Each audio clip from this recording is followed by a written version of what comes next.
Hello! Howdy! Welcome to Late to the Party, a relatively new segment of Desk Pop where we discuss media that we're a little late talking about. Today's piece of media we're talking about today is Toy Story 4. Bryan just watched the movie. We're going to hear his thoughts on it. Yeah.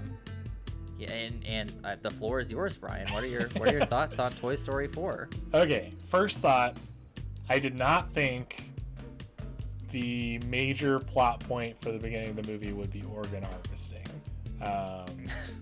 That was a shock to me. I guess it's not the beginning, but it's like pretty close to the beginning of the movie. And also the fact that that Bonnie creates this toy and it's a spork and it's named Sporky and he thinks he's trash and he wants to die. He wants to get in the trash.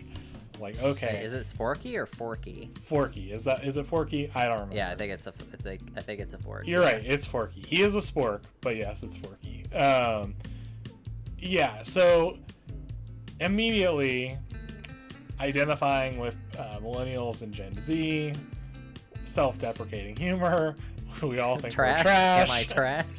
We all think we're trash. Like, okay, great starting point. Then, he wants to throw himself away so badly. He jumps out of an RV as they're on their way to taking this family trip.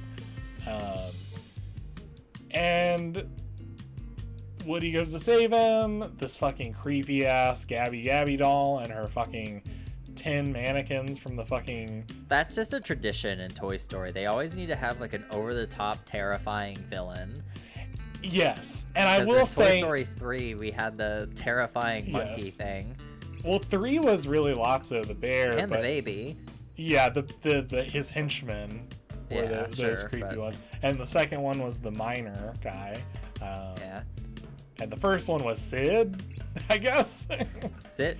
The scariest part about Sid is just how visibly the CGI is, and now he just looks scary. Was he the villain, or was the baby spider thing the villain?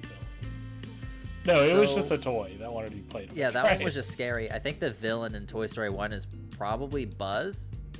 Oh, okay. Or I would say Buzz is the antagonist, not the... Sure. He's not evil. He's the villain. Oh, Zurg. I forgot about Zurg. Zurg's in Toy Story 2, not the first one. Really? Yeah, Zurg's mentioned, but Zurg is not in the first Toy Story. Are you sure? I'm 100% sure. Huh. I've seen... Yeah. It's been years since I've seen either of the first two, but man, that's weird. I would have thought Zurg is like the... Yeah, okay, no. Anyway. So... Back to 4. Back to 4. 4. So yeah, Gabby, is like, oh, welcome to our antique store. Like, you have a working voice box, and they're immediately very creepy and like it was very like, this is the best villain that I have liked in this series, because and this is all spoilery, so sorry if I'm spoilering this. Like, well, this is late to the party. So any late to the party will have spoilers in it. But she is the most redeemable villain, I feel like, out of all of them. Like, she has an arc, and she's like, I really just wanted to be like a toy that like, a kid could love. And like, I immediately out of the box, I was defective, and like, I've always just wanted the voice box. And like, she has this like very like specific motivation, and it's not fueled by anything evil. Like, she really genuinely just wants to be good. So I thought that was kind of interesting. It made for an interesting character. And the cast of like extraneous characters in this one, with the like Duke Kaboom and the cop, Bunny and Ducky, or the Bunny. I felt like they were unnecessary additions, but I was like, okay, fine. It's nice to have all these characters, and they kind of like, I really did enjoy this movie. I think this is one of my favorite ones out of the entire series. It didn't make me feel sad. There were moments where I did feel like, okay, like that is sad, and like, but I didn't feel like I am sad like in all of the other ones. Like, I think this one I could probably rewatch and actually enjoy it. Okay, so your thoughts on the ending. You did not think the ending was sad. I thought it was sad, but it wasn't. I think because they've already departed from Andy, there's this detachment of like, Bonnie is not his real owner, so he never. We're talking about Woody, obviously. Woody and Bo Peep, who has been out on her own for 9 years, but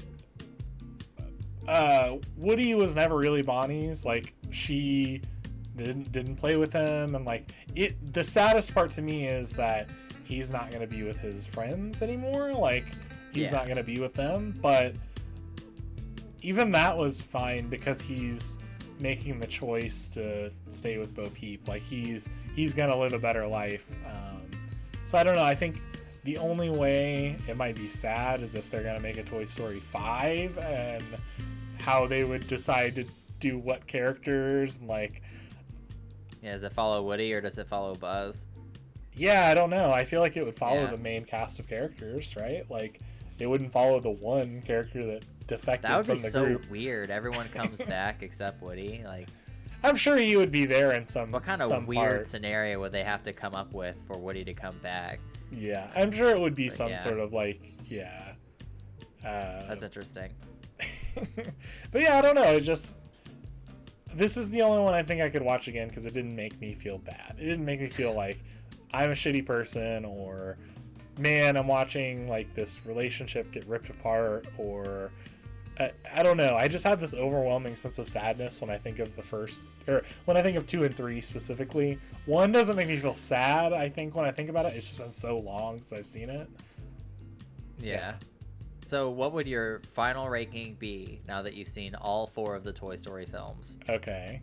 So 3 and 4 are the most fresh in my mind. So keeping that. He also recently watched 3 on the last episode of Late to the Party. So check that out if you haven't seen that before.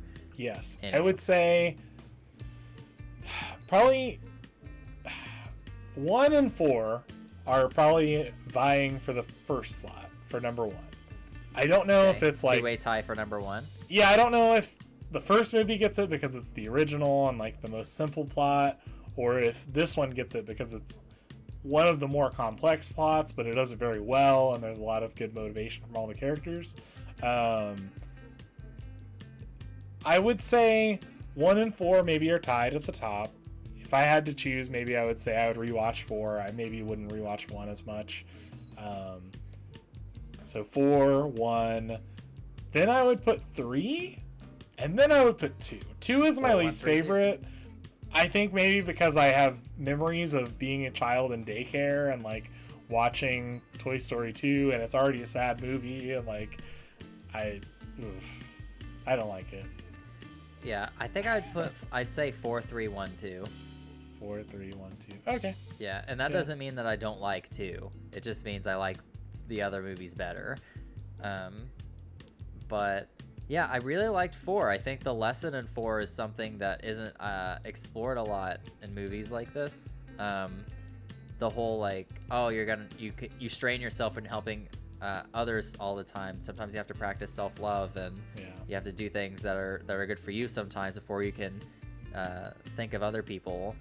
And watching Woody learn that is like, I was like, oh, that's like a nice lesson to teach in a movie like this, because most other movies usually like vie for very simple life lessons of like, oh, I need to be there for my friends, or I need to accept change and stuff, which are important lessons, but also very common in movies. So that I thought that lesson was, that being a theme was. I think there are a lot of good ones, a lot of good themes, and I think that's why I like 4 so much. It's like Buzz has this whole arc of like learning to listen to himself, quote, like he's pressing the buttons on his chest and it's leading into himself. So he's like learning to listen to himself. And Forky the Spork is learns that he has a purpose. It's not just to be thrown away, it's not just to be trash, it's he has a purpose. Bo Peep learns that she can rely on someone else. It's, she doesn't have to only be self-reliant. She can rely on others. There's a lot of good themes explored, I don't know. So I think this one was probably the strongest for me. Cool. Well, thank you for watching Late to the Party. Those are our thoughts on Toy Story 4. We'll catch you in Toy Story 5. We'll see you 1 or 2 years after Toy Story 5. Yeah, because we have to make it late. Yeah, or maybe we'll get it in our actual episode. Who knows? We might keep the tradition going and just exclusively do Toy Story late. Yeah. Who knows? But thanks for watching. If you have any ideas for other older pieces of media we can cover in the future, reach out to us at DeskPopCast on all major social media platforms or deskpopcast@gmail.com. If you've liked the video, please consider liking and subscribing, and maybe leave us a review on our actual podcast pages on all major podcast platforms. That'd be great. Yeah. So that's what I wanted to say too. All that. Yep. Thanks for watching. Goodbye. See you later.